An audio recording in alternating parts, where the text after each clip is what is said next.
Hello and welcome back to another edition of ESPN Scrum Reset. Sam Bruce and Christy Doran back in the Schmidt House for another week, Christy. And, mate, what a conclusion that was. Not to Super Rugby, only round 5 there, but to the Six Nations, our friends in the Northern Hemisphere. Hell of a tournament.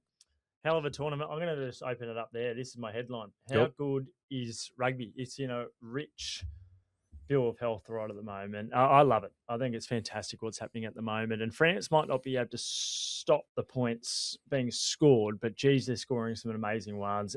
The finale there at the Stade de France, a place that we know very well, was epic. The light show, the action, the drama, it had everything. Yeah, 4 pies for Louis BRE. A wonderful, thrilling, engaging finale to that tournament that has been, Christy, week by week, almost getting better and better and better. Compelling, isn't that the word? Like you just think about the ebbs, the flows, the peaks, the troughs of this tournament, and you go from England, declaring themselves the best team in the world. Steve Borthwick on the front foot talking about the fact that they are ready to take on the world. They're embracing that title, and then 4 straight defeats to finish the Six Nations, a historic first where they've just won from 5. Like that's extraordinary off the back of 12 straight victories. Yep. You think about Scotland, the rise. It was only about a month ago that Gregor Townsend was being told that he's concentrating too much, shifting over the border. Yep. Yeah, and then Italy, of course, the rise there. The Ireland, beating England, Wales, Scotland for the Triple Crown. Not quite enough to get across with the Six Nations, but it was just phenomenal, and it had the perfect finish. And I do, the commentary that I was listening to anyway, I found rather hilarious around, it's the Northampton Saints here with Henry Pollock and Tommy Freeman that was celebrating, and all the he is a villain, isn't he? He's a bit of a hero villain, Henry Pollock, but I love it. And I think he is a character. And those that say he's just a goose, I think they need to wake up to themselves. But balls of steel from the man Thomas Ramos, from 45 out. Straight down the high diddle. Millions watching, 80,000 at the Stade de France. It never looked like missing.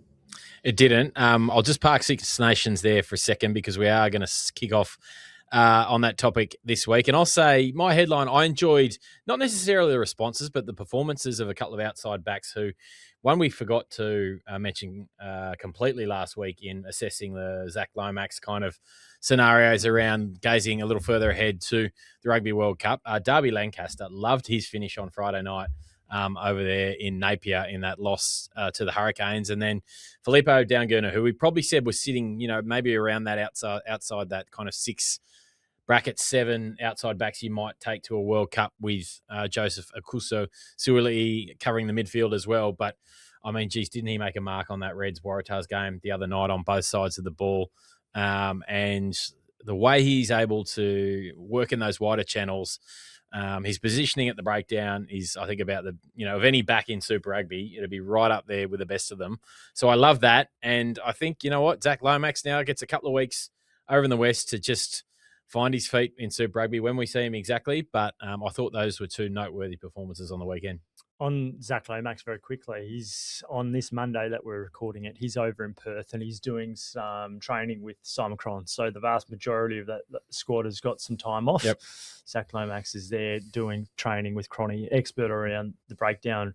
I think you're right to highlight Darby Lancaster. Wow, wasn't that brilliant? A couple of amazing finishes. His footwork has always been pretty elite, hasn't it? And we were there in Sydney, right across the road from here, when he made his debut against Georgia, wasn't it? And, he's barely been cited since. And I just couldn't believe that the Waratahs just let him go last year. He's a try scorer. He won them a couple of games. He won them a game against the Western Force there with an amazing finish. Great to highlight him. I'm not having the fact that we're leaving Filippo Downgerner in that 6-7 region. Like, the reality is he's a midfielder as much as a winger. He's in my World Cup squad every day of the week. He's outstanding. Well, that utility value is going to be huge, right? Exactly. His breakdown presence, we've seen that over the last couple of weeks. He missed that opening game, didn't he, against the Tars when they went down, and he was sorely missed. He is brilliant. And that try scorer, that try that he set up was just elite. So good to see Isaac Henry back. I was going to ask you, because you are a big Isaac Henry fan. Yeah, he's just unfortunately been made of glass over the last few years and barely played. And 2 straight games, and he's been excellent, hasn't he? Punchy. That's what I like about him. And the fact that I wrote about it last week in the Australian, that with Josh Fluke off to Italy, with Hunter Paisami going, they need to wrap up an Isaac Henry. I think they will. I'm not sure if that's across the line yet, but they clearly see him as part of the bigger picture. The other thing is he's part of the players of national interest. I think there's about 21 that are included in Queensland, which is, by the way, a country mile more than anyone else. So has Les Kiss already getting, ready to push in the entire Reds squad? Yep. But new regime. Indeed. But he's the one that you go like, wow, because he's barely played. I don't think he played a single game last year because of his injuries. And he's a guy that the national team is looking at very closely. A position where the Wallabies have been light in the past few years as well. Totally. And that's partly why. But I remember, I think it was Morgan Taranui a couple of years ago. He had a great game against the Blues in Brisbane. And I think Paisami was maybe missing, but he was punchy. He made a big line break. He just tries to run through that front door, and he often does. So well played to him.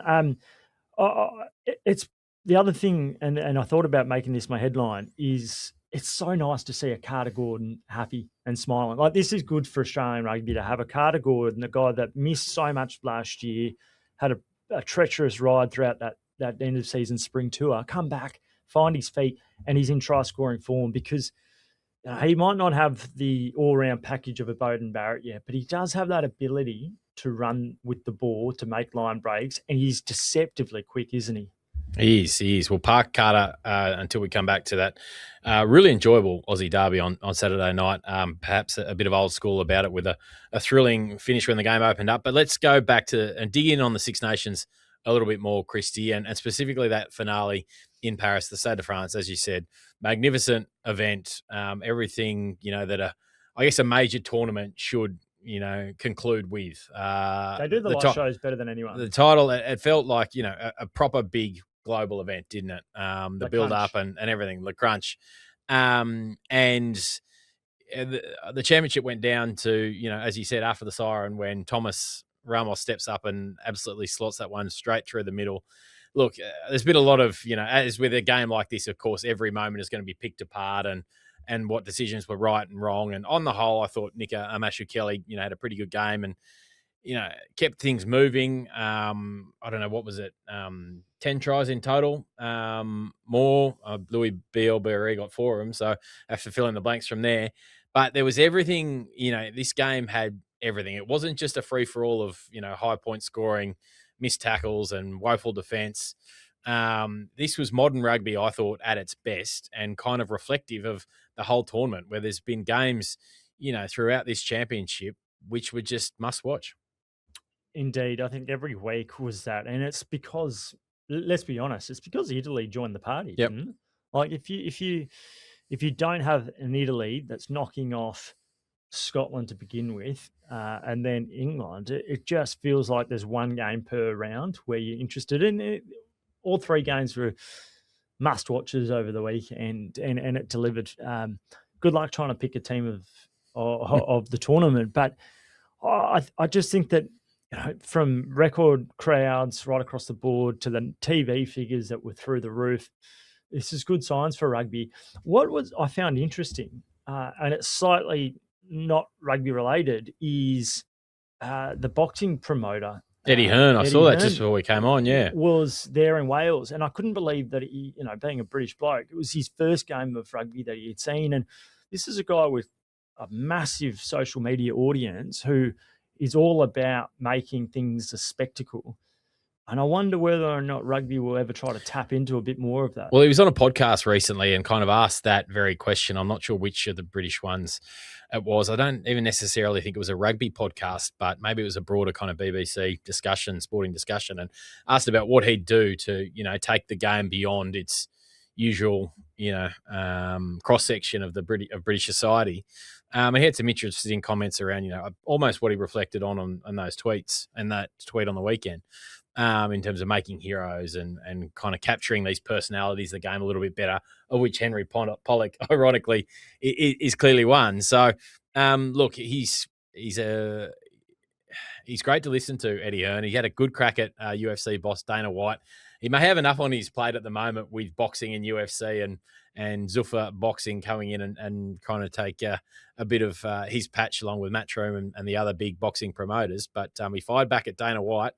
I'm not going to say put him in his place, but certainly made some compelling arguments there, and mentioned that there was a number of fighters that already contacted him about, leaving the UFC. But we digress. We do digress. On that note, though, I think rugby needs to be bullish. It needs to be on the front foot going, we need more, we want more, and don't be afraid of it. And I like the fact that the Queensland Reds on the weekend, in leading up to that, the derby between the Queensland and New South Wales, they went out there on a limb going, we want 20,000 there. And they didn't quite get it. They got 18,000. But I'll tell you what, it was the biggest crowd in Australia this year so far. And I like the ambition, because that's what these Super Rugby clubs in Australia need to be. Rugby in Australia needs to be ambitious. I don't think it's been nearly ambitious enough. But I reckon Eddie Hearn's there tapping into something, which is talk about your players, get more storylines out there, embrace the hero and villain kind of nature of what sport can be about. Pollock in this one, we better cover it off. The dramatic kind of conclusion with whether it was a deliberate knock on or a knock on, and then he throws a loose offload and gives France that then the winger or the replacement, I'm not sure who that was, they then towed that ahead, and France get that last cracker in which they get the penalty for a bit of head-on-head contact, and Ramos does the rest. But another moment, the Ollie Chessum intercept, streaking away, and the early celebration, not unlike Tom Wright on a couple of occasions, perhaps instead of running around closer to the sticks, and Finn Smith was wide with that conversion. So, I mean, there was umpteen, moments in this match that you could pick apart. But bottom line was that it was a hell of a game right after the siren. And, the more of that the better we get. The more of that we get, the better, rather. I did enjoy Jamie Wall's tweet yesterday afternoon, though. Just, kind of encompassing, saying, yep, no doubt about it, best Six Nations ever. We enjoyed it down here in the south as much as everyone did up north as well. I speak for that. I back that up, support that completely. But also, well, guys, you want to give the South a little bit of a credit here, because some of the laws that, are in play up there, 50-22s, not, stopping the game after a crooked line-out throw when there was no contest. Some others, maybe is there a little bit of that coming into the game that has helped this tournament, deliver such compelling on-field action. So I gave that a little retweet, and I enjoyed that, because I just feel like sometimes our friends in the North, they gloss over the odd thing. Well, and the fact that, France shipped, what was it, 50 plus 46, so 96 points in 2 weeks. The fact that there were so many points scored, that's another criticism of Super Rugby. There's too many points scored, too many tries. Where's the defence? Well, hang on a moment. She's on the other foot here, guys. Oh, totally. And there are people want to watch gripping encounters, and it was all 3 games on the weekend. And the defence, it was an interesting game because there wasn't that much rugby played around the 2 10-metre lines, and often rugby can be box kicks and just an aerial contest, particularly with England and France. But here it was, sides were easily getting into the opposition 22, and then they were always coming away with points. Yep. And I think the other couple of things that I think are fascinating out of it are France with their clever kicking to Billabellery was just immense, wasn't it? Was it 3 or 4 tries that he scored off the toe that he ran onto? And, certainly 3, yeah. And to me, that it tells you that you don't just always need to put the ball through the hands. If you've got an out-and-out speedster, just get the ball into the space that they can run. And why is that space out there, Christy? Because of the advent of the 50-22 kick. The 50-22, exactly. We're seeing more and more, a couple of guys in the backfield. It's not always a 14-man line, but there's many reasons for it. But England, much more ambition, wasn't it? It was almost like they were, and they beat France not that long ago, a couple of years ago, wasn't it? And but I think that, and this is where we're going to maybe even talk about around the future of Steve Borthwick, is that they've shown the most amount of ambition when there was nothing really on the wall. Right, there was no jeopardy there for England because the Six Nations was lost. It was potentially Steve Borthwick's last encounter and last match in charge of England. I think he'll probably end up staying until the July test at least, to see whether or not they can reverse that losing trend at the moment. But yeah, for whatever it is, England probably played their best game when it was it was do or die maybe for Steve Borthwick. So why is that? It's a good question. I don't know if I've got an answer for it. That there is, that is the criticism of his coaching, that this team, this squad have got the players to play in different fashions, but he was so locked in on this one. I guess the success that had been born out of the 12 straight wins. We saw it work so well against Australia last year, beat the All Blacks. But lurking underneath was frailties to it, weren't there? So, well, let's talk a little bit more about Steve Borthwick's future. And there's a guy who's just working in another code with another club just over the way here in Michael Cheika. As you say, I don't think Steve Borthwick is in any trouble. He received the backing of the RFU before the weekend through the first Swag of Nations Championship games for England. But, I mean, then you're in a very tight turnaround to the World Cup. It would be eerily similar for a bloke by the name of Michael Cheika if he was thrust into it. Do you understand, is there any real truth that the RFU are sniffing around Czech? And do you see any chance, I guess, of him lobbing in an England shirt down under next year? You look worldwide, there's not many coaches that you'd go, right, who can turn us around in 12 to 18 months? And I've spoken to Wallabies. You look at the papers up in the north at the moment, and a really good piece by Stuart Barnes arguing that Michael Cheika is the person to come in and to replace Borthwick. But when there's a bit of noise, when there's a bit of smoke, often there is some fire around there. And perhaps the better question is, would Czech take it if he was offered it? Because Czech was devastated when Eddie Jones took on the English role in 2016, right at the end of 2015, he was appointed. And then who did he bring in with him? Glenn Eller. And Czech was just devastated. And the players knew that. They felt it. Yep.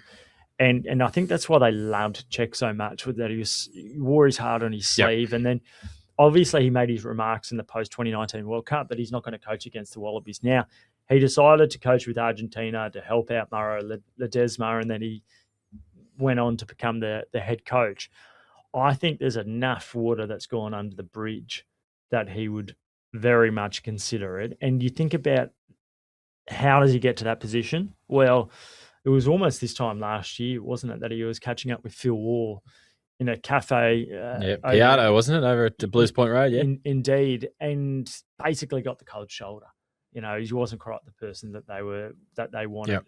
So if they come, I don't think Czech's going to publicly come out there and say, "Yeah, I'm wanting it," or he's not that kind of guy. He doesn't like to play down the chances of his colleagues. And I think it would be very much a case of the RFU seeking out Czech and then him going, well, okay, maybe. But honestly, he loves rugby league. But you know what?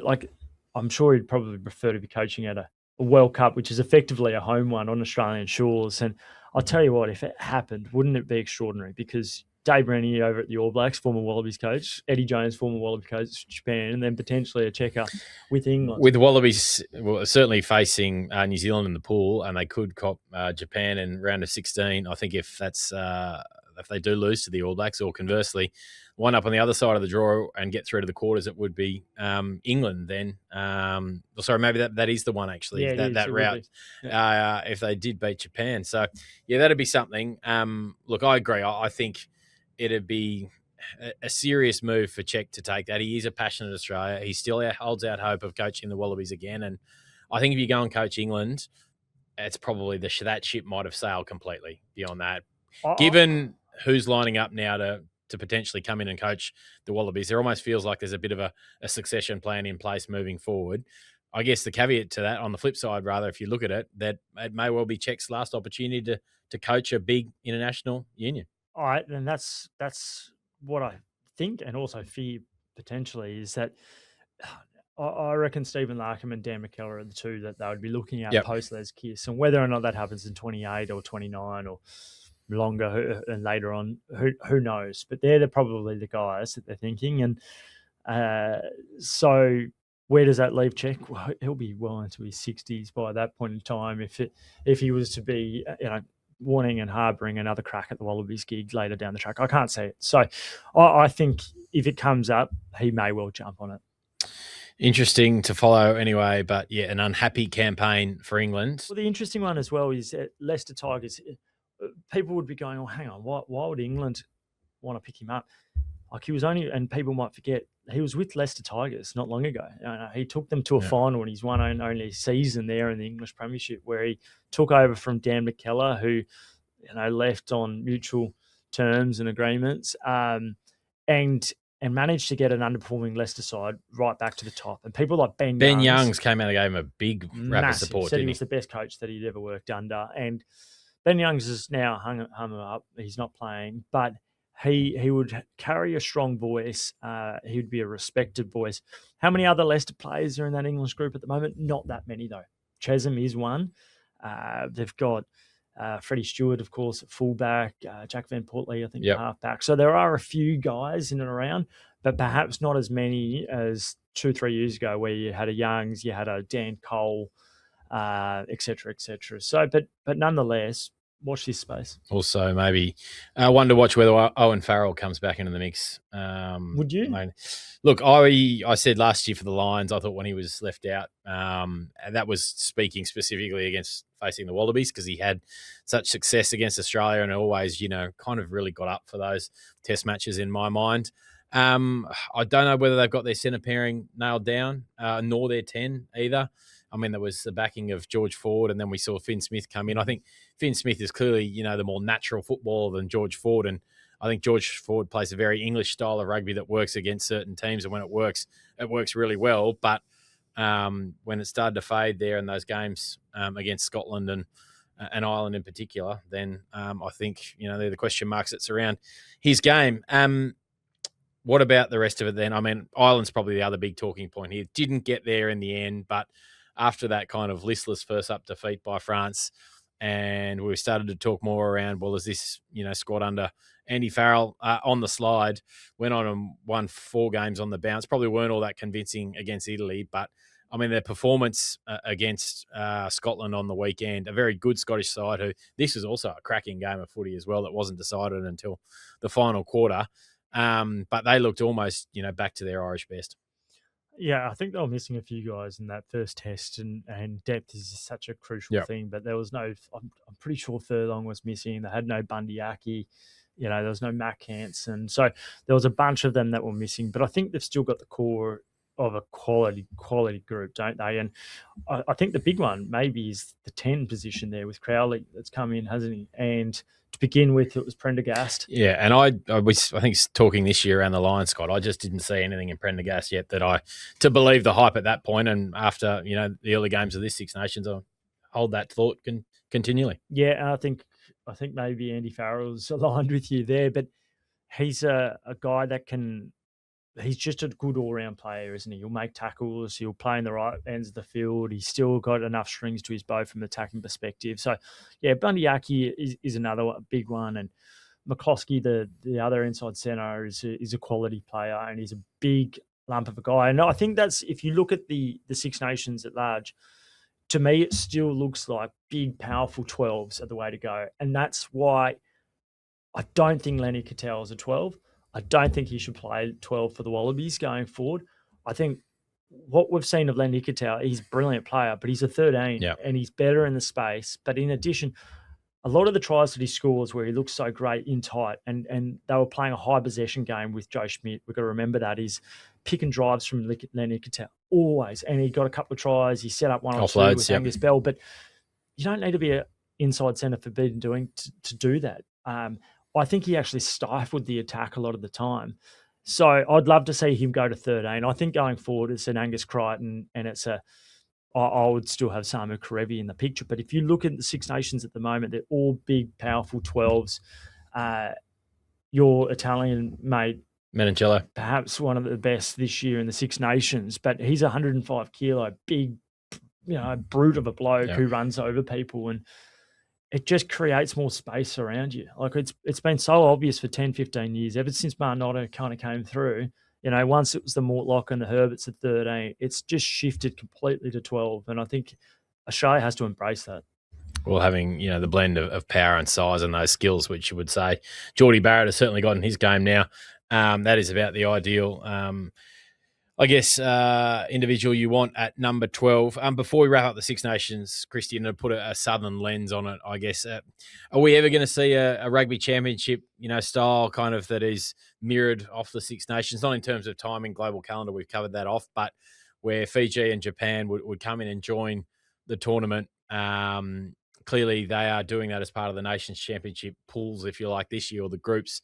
That we have, 5 weeks through wherever in the calendar it fits with a break, maybe 1 week off in the middle. Could we ever get the Rugby Championship to that? Or do you think the fact that now that the Box and All Blacks are locked into their greatest tours 4 years apart and the calendar's too jammed as it is, that we're just wishfully thinking with that one? I think commercially it's the big one, isn't it? People don't think that Fiji brings enough to the party. From having smaller stadia to not having the sponsors, it means that people are going to have to share their slice of the pie. And if it gets smaller, I don't think nations are going to sign up for that.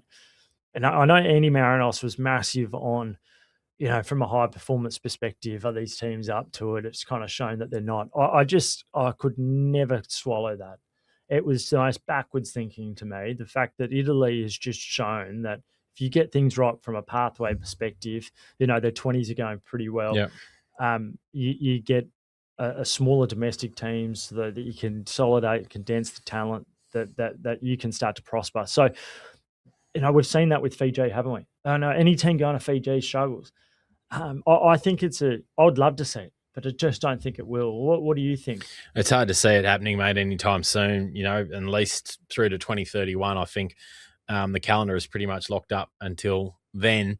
I guess you'd like to see more improvement come out of Japan and some more, I guess, Japanese raised players. It feels like they're, the guys coming through into that Brave Blossoms team are increasingly coming from far afield, or at least maybe they haven't grown that pie since that 2015 performance all that much. But, I mean, Fiji are ready right now.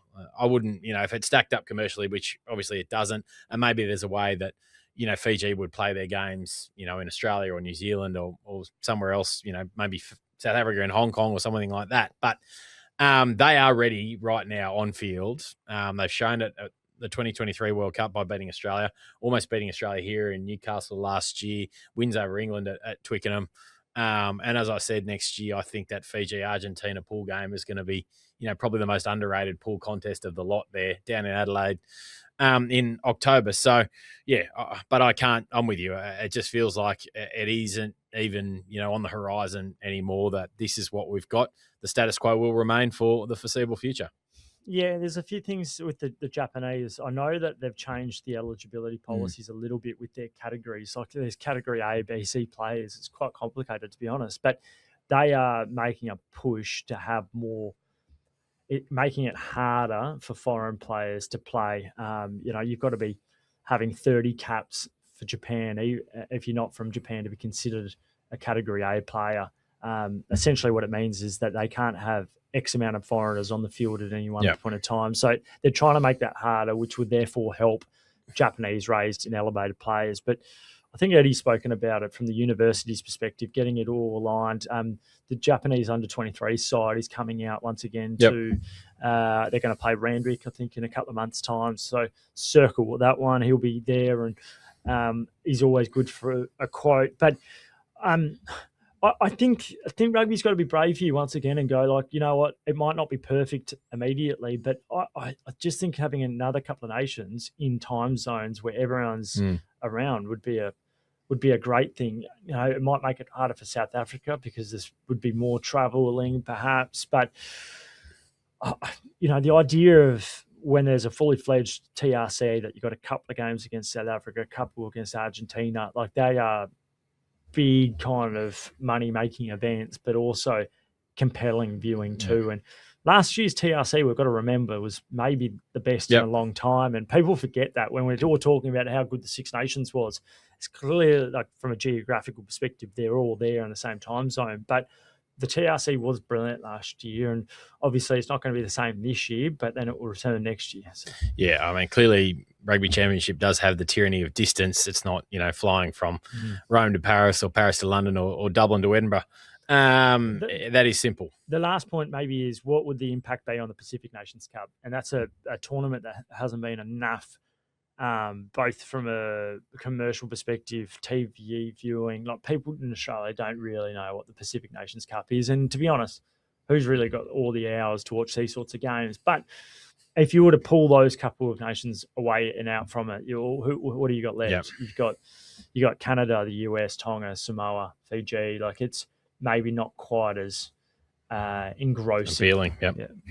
All right, let's park that there, mate, and go to round 5 of Super Rugby Pacific. And let's start in Brizzy on Saturday night. The second iteration of this derby for 2026. And as I said off the top, I really enjoyed it. It was kind of old school for, virtually 60 minutes, just one try apiece, and a real grind, head down kind of rugby, bum up, work rate sort of stuff, and then came to life in the final 15 or 20 minutes.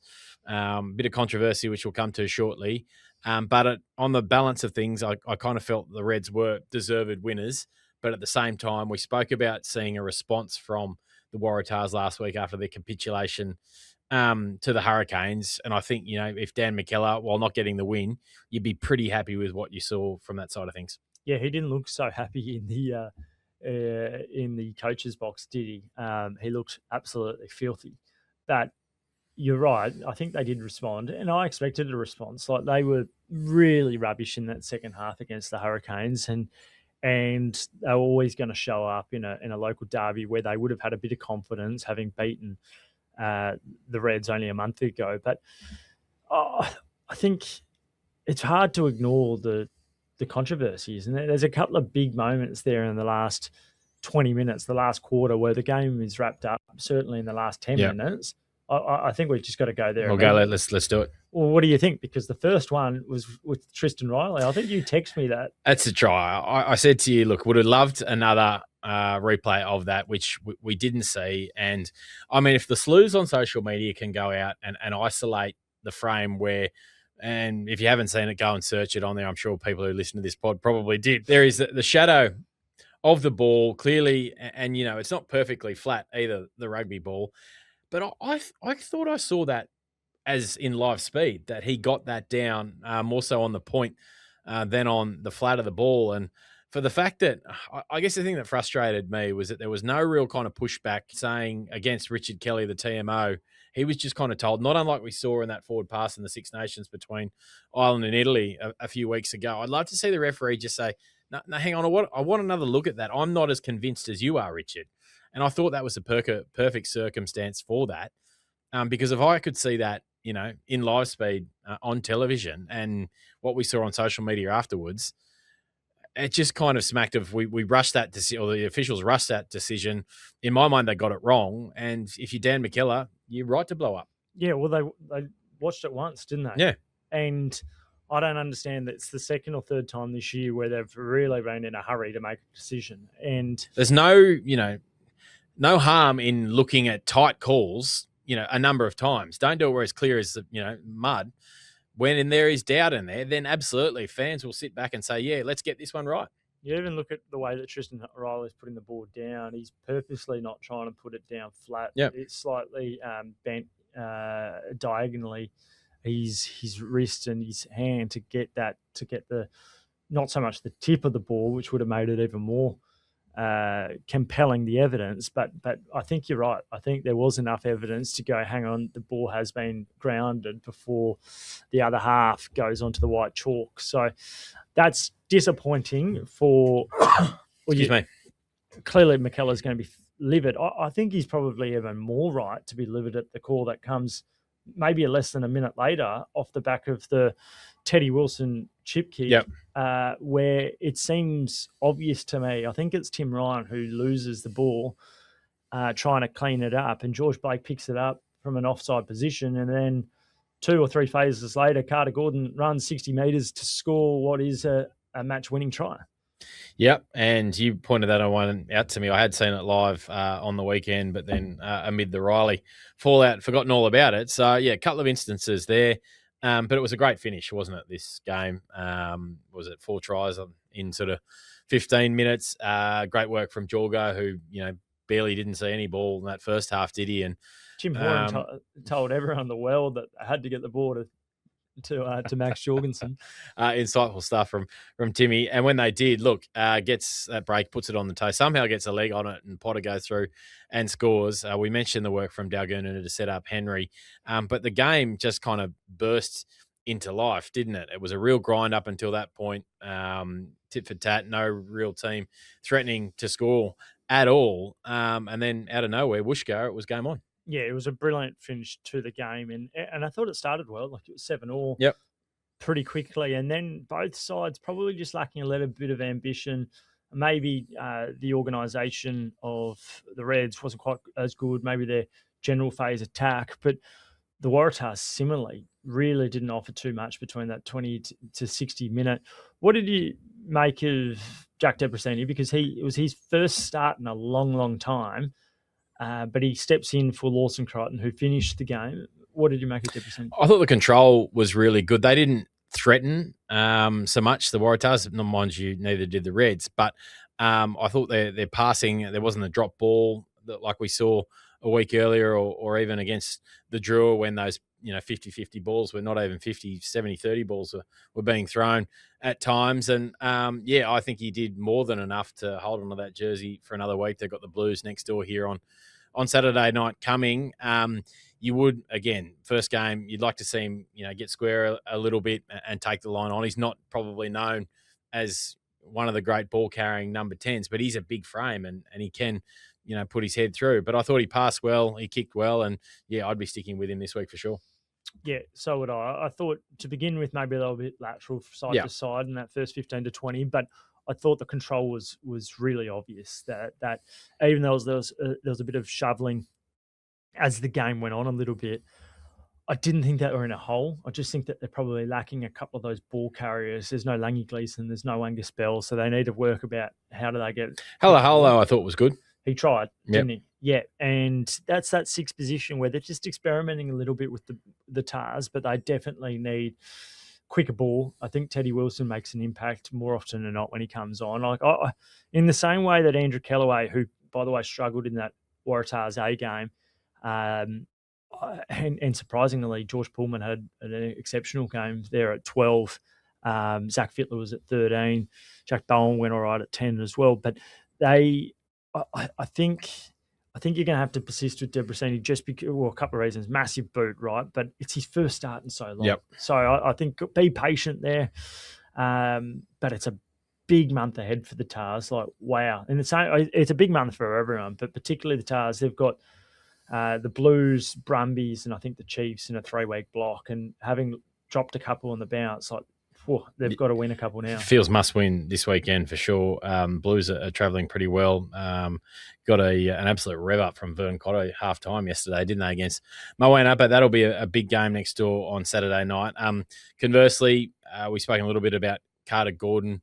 I think, again, this was another step forward for him, but I keep coming back to the fact that on the weekend we had Jock Campbell and Louis Wershon taking the shots at goal. That is the question that just won't go away for Australian rugby. If Carter Gordon is your man, then who is doing the goal kicking? Well, I exchanged a couple of messages with Paddy Tamur, and he was saying similar things. I don't think it matters. I don't care. I don't care that Carter Gordon's not goal kicking. But who is Christie? That's the question. From a Wallabies perspective? Yeah, from a Wallabies perspective. Well, we've listed in the last couple of weeks people anyway. From Lonigan to Swaley to, we know Zach Lomax can. Lonigan's not kicking that well. We haven't seen Suoliti. I just think that the whole situation, that if Carter is going to be your man, then that plan needs to have a plan running simultaneously with it, is that who is the guy who's going to be doing the goal kicking? Yeah, I think they're reasonable questions to ask. But to me, the first and foremost, what do I want from the 10 at the moment? And that's someone who can boss the team around, command them, lead them around, play in the right areas of the field, take the ball to the line, have a good passing game and general phase kicking game. And I think he's ticking some of those boxes for now. Like, yep. I agree. Yep. Three games in like that he's played. He missed that first one, of course, against the Tars. They look a better team there.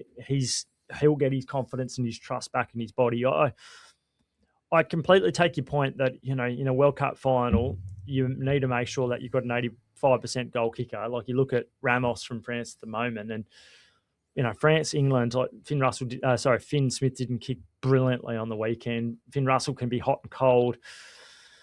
Ireland have generally done pretty well with their goal kickers over the last however many years. But Marnie Lebock, it was one of the reasons why he got pulled in the World Cup knockout stages, because he wasn't kicking. But I think this far out, all I'm wanting from Carter Gordon at the moment is someone that's playing regular minutes and just bossing this team around. I think he's doing enough there for me to go, I don't care about the goal kicking for now. Yep. Okay. What do you think? I agree. He's the best performing Aussie 10 to this point, and he can do things, that potentially some of the others can't. And we've even mentioned Brumbies 10, Declan Meredith. Thank you, but he's not doing the goal kicking down there either. So, look, I just think it's the nagging question that Australian rugby is got to get its head around, or at least come up with some sort of plan to solve in the coming 15 months or whatever it is to the World Cup, longer, because if Carter's going to be the man, then he's not goal kicking now. We know that is a weakness of his game, and that when you get to the knockout stage of a Rugby World Cup, as you said, if you're not having an 85% goal kicker, then they are tough games to win. Yeah, well, and that's why having someone like a Tom Liner who's not far away, like the Reds have spent time trying to build his body up to make him more resilient. And when he does come back, it'll be a bit of a decision to make for Les Kiss. And I think that's going to dictate what happens with Tom Liner long-term in Australian rugby, because he will know whether or not Les Kiss thinks that Carter Gordon is his preferred 10 or whether Tom Liner is. And that'll be a fascinating discussion to be had. Watch this space around that. Watch this space indeed. And I think Carter will probably need a break in the next couple of weeks as well. You would think a bit of rotation coming in there. Yeah, but it comes back to this players of national interest. It kills me. Like, why is Rugby Australia unofficially dictating that these players need to have a spell after 6-7 games?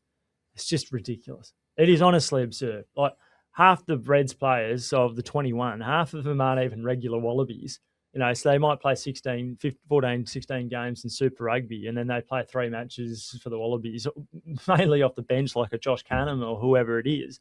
You look at Ryan Lonergan. He plays a lot for the Brumbies, sure, but he wasn't trusted at all by Joe Schmidt with the Wallabies, and just either had the bib on, or and he had the match, the bib for when he was on the Wallabies as well, because he just went with Jake Gordon for 70 odd minutes before Lonergan got a couple of minutes. So I just think we've got to have these players playing more often than not, and I don't think they're learning anything from being micromanaged and going, we need to, you're starting to X out, you've got to max out, you've got to have a spell. Fair enough. All right, that's enough of that game. Brumbies in Fiji, well beaten, 42-17. I tipped the draw here. I just thought with the changes in that Brumbies team, it was a hell of an event. First game in Bar, big crowd in there for Fiji and perfect conditions for them, sweltering heat, and then absolutely chucked it down. And they played some amazing Fijian rugby in the wet as they did. The pickup was a Droa Sessi there late on off his bootlaces to score. Just kind of reflected how well they played in those conditions. And, we've spoken about it before, but if we want Super Rugby Pacific to grow and be a more compelling tournament, then these are the games the Drua should be winning at home. They're non-negotiables, and then trying to pick up the odd one on the road. And they were certainly dominant here in this one. Beautiful. Wasn't it a beautiful spectacle? Yeah. Like that stand, and Phil Wall was there, clearly there for DFAT reasons, to try to get more support, get funding across the line. And it was nice to see, I think, some classic Wallaby stuff there as well. But Lottie and Radicki, yeah. Yeah, a beautiful setting, one of the more picturesque ground stadiums in the world, I'd go as far to say. But it was a frustrating game if you're Stephen Larkham, because in the back of your mind, that you'd probably penciled a few weeks ago guys like Clayton Thorne and Tane Edmund getting starts here, and they were hoping that they would have beaten Queensland. And the fact that they threw that game away in the last 5 minutes means that rather than going there and they're 4 straight, they go there 3-1. It's now 3-2. They've got the Chiefs next week and a pretty tight turnaround. Yep. their season already like suddenly, because like you're absolutely flying at the top of the standings, and now you're level pegging with a couple of them, and you haven't had the bye yet. So the game itself, though, like I agree, like bit of a clap for both of us. 5 from 5 in the tipping comp. Yep. That moved you up into the second, I think. Wow, you're not like you're counting, but nosy stuff. But yeah, as soon as you saw the changes, the fact that there was no James Slipper, no Charlie Cale, Lonergan coming off the bench, Meredith coming off the bench, I think it's going to be hard work. The smart money was going to be on Fiji, and then particularly when that rain came, the pivotal moment for me. And I know that Tate Edmund made a really poor tackle early, missed tackle that let Wacker and just scored. But Andy Muirhead, straight after half time, where they're down by, I think, about 10 or so points, and they suddenly somehow made a 3-on-1 overlap from the scrum when they went the short side, and Muirhead just unfortunately dropped a cold. And then they get a scrum penalty, Fiji. They score a moment later. And that's pretty much the game at that point in time. But that was a huge moment that unfortunately he wasn't able to grasp.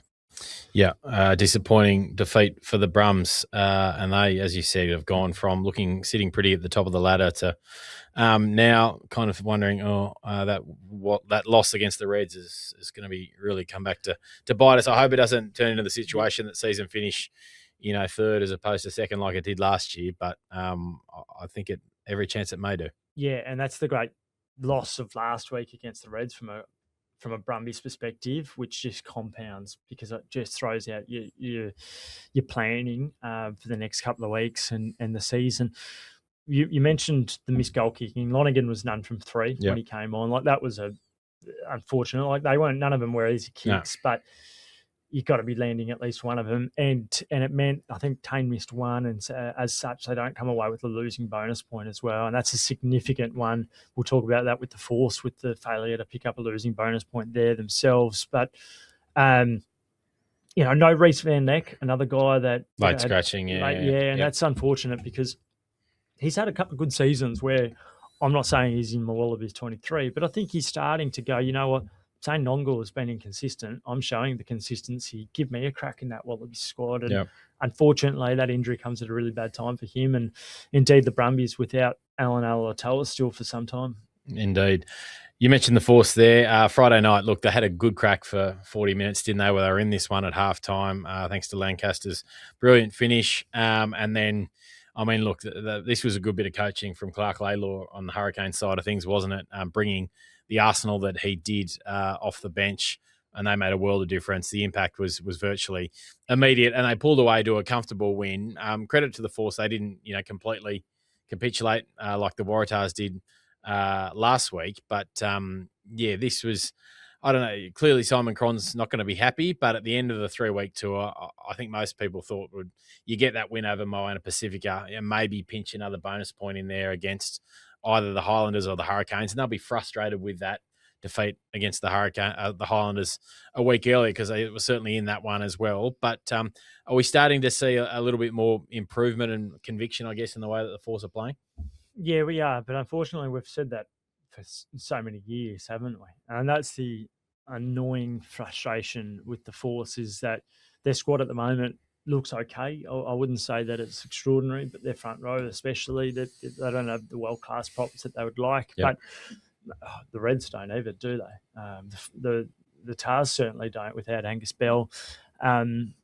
It's a frustrating one. And Simon Cron highlighted that third quarter between the 40 and 60-minute mark, just the discipline not good enough, not able to play at the right ends of the field. I thought it was nice to see Dono make that break again a couple of weeks in a row where he's managed to take the ball to the line, sense a bit of space, back himself. I think that's a really encouraging kind of thing. Kurtley Bill had a okay first half as well. A couple of nice touches there. Yeah. So, look, I don't expect him to be back in the Wallabies anytime soon and perhaps ever, but I think a couple of good moments there. Lancaster's brilliance. The defensive line out has been a strength of the Force for the last season and a half. It will continue to be, I think, with those operators there. But, I don't think that they're not happy. Like, the decision at the end of the game, I would have gone for the 3 points and then tried to go for a try in the last minute or two. And what do you think in those circumstances? Yeah, I think I'd probably agree. I did actually enjoy, was it in the Reds and Waratahs game when Michael Hoop was on commentary talking about taking the points rather than kicking to the line there in the first half. And I thought, ooh, Hoops, you weren't big on, taking the points at times, my friend. So I found that interesting. But yeah, I agree. At the tail end of the force there, they've got the bye this week. And then the Chiefs, we're not sure whether we'll see Lomax in that game. It might be a week later. I'll tell you the other one who played really well off the bench, Nathan Hasty. He was amazing. He was good.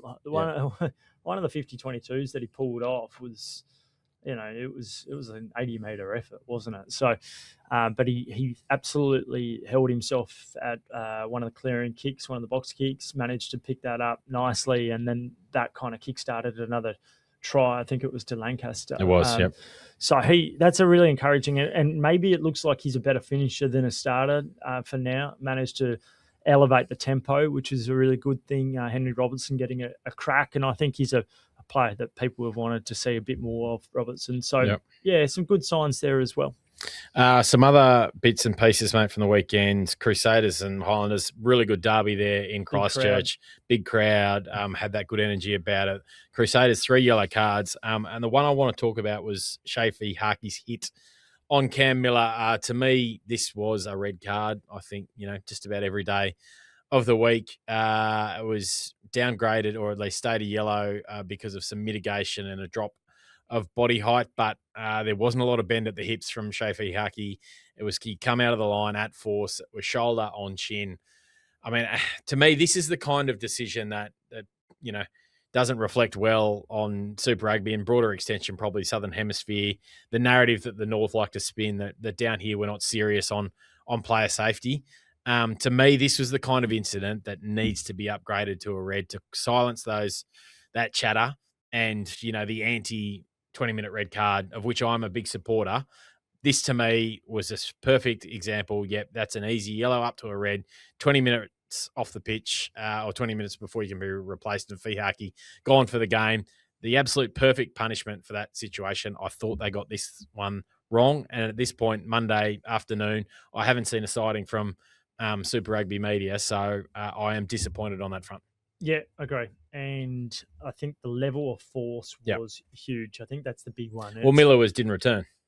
Exactly. So your 10 has just effectively been ruled out because of that kind of moment. The force was immense, and it was late. I don't know if you mentioned it was late, but it was very late. And I think the other thing is he comes in there like a flying. It was a tracer bullet, wasn't he? Yep. But his head's like he's dropped his eyes. I don't think he's got eyes on target there either. Yes, there's a slight drop from Cam Miller, but it wasn't significant, and nor was he stepping either.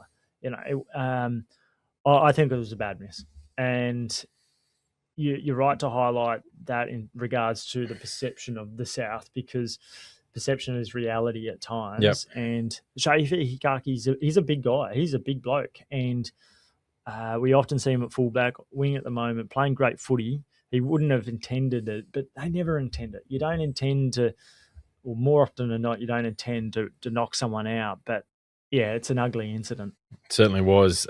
Crusaders going on to win that.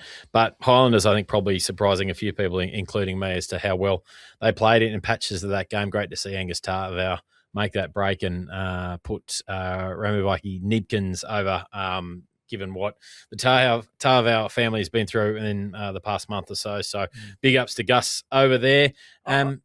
Honestly, we've got the crowds. I know that we've already kind of highlighted what's doing good in the game, but it was amazing to see going from Fiji to Christchurch and seeing packed houses. Like, that was so refreshing, and it wasn't just the one stand in the middle. It was the north and south stands in Christchurch, or anyway, one of them, because they don't have one at the other end. But it was so pleasing to watch, because more often than not, we're not seeing that, and you go from the NRL and the AFL and it's not quite there. But it was just such a moment where you go, this is a competition. Yep, and I agree. And I mean, we're not helped here in Australia by the size of, the stadiums. They're great for big events, Allianz, Accor, Suncorp, but you probably need 25k in Suncorp to get that same atmosphere that we saw in Hamilton a few weeks ago, Christchurch the weekend, Fiji, And the same here in Sydney. Like even 20 next door doesn't really do the needs trick. like 25, doesn't it? It does 25 to 30 to really get that hum and that buzz around. And yeah, I agree. I've got a mate who's big on that. And just hammers it all the time. Where are the people? And I think it's right. I will also say that cost of living at the moment. That if you've got a mortgage and you're taking your family out, you're having a couple of beers and some chips and pies or whatever, that adds up. But yeah, for the game for the competition to really move forward, I think you're right. They've got to bring the crowds back. And we've got to get on to Jack Mesley to see if he'll come in and visit us around what some of the early metrics are this season as well. Yeah, well, the Fijians are always going to turn up, aren't they? But more often than not, they're kind of middle of the day or early afternoon fixtures. But what we're seeing in New Zealand is that the slightly earlier, or certainly with the longer daylight, the crowds have been stronger, haven't they? And when you're talking about change of potentially global calendars and refigurating things. Like I know a lot of people that are still pushing for Super Rugby to be played over summer. Now, I don't think that will happen, but they're kind of reasons for that argument because you don't have to go there with 3 jackets when it's raining. It's been a couple of beautiful afternoons and people have shown up in New Zealand for rugby. So it's worth considering.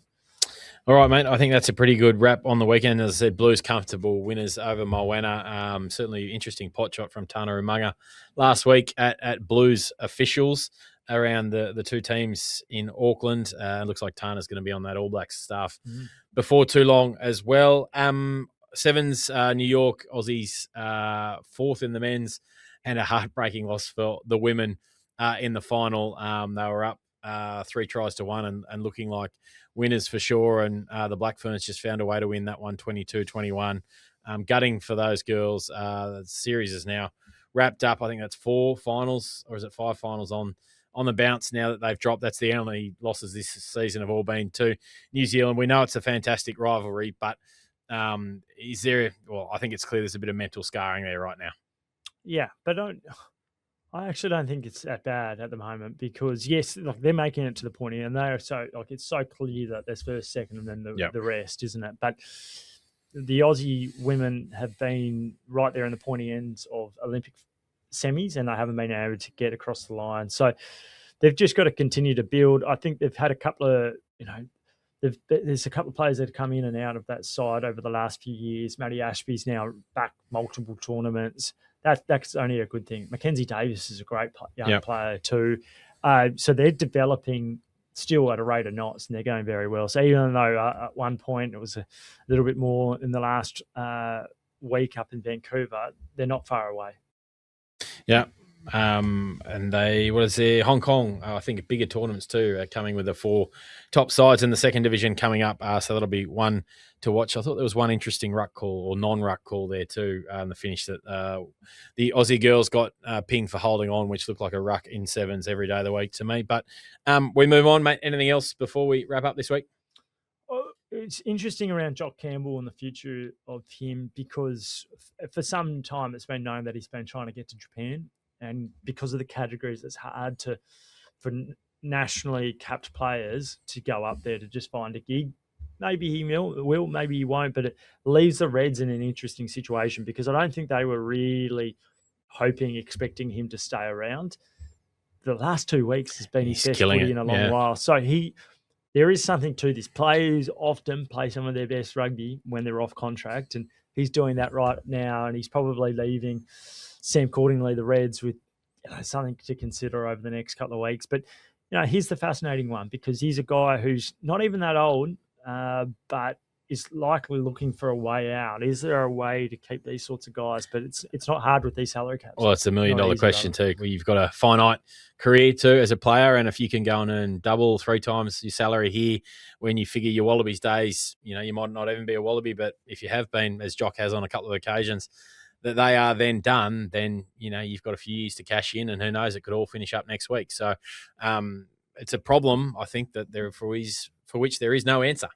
Yeah, certainly not. Not for now. Whilst there's 4 sides, that there's only X amount of money. I think the other thing is that RA did very, very well. We'll find out more exactly with the AGM, which is about a month away or now. But they had an absolute banker of a year, and they're very happy over there. You mentioned Phil Waugh in Fiji. More talk around. He certainly hinted that could be an expanded Super Rugby Oz on the horizon, which with Rugby League doing its best to just take over the Pacific is timely. All right, mate. Great to see you. Thanks for coming in again, and thanks all for listening. Going to strength from strength. We are going from strength to strength this year, so hang with us. Only early in the season, so much more to look forward to. We'll be back again, same time, same place next week in the Schmidt House. Until then, enjoy the footy. Cheers.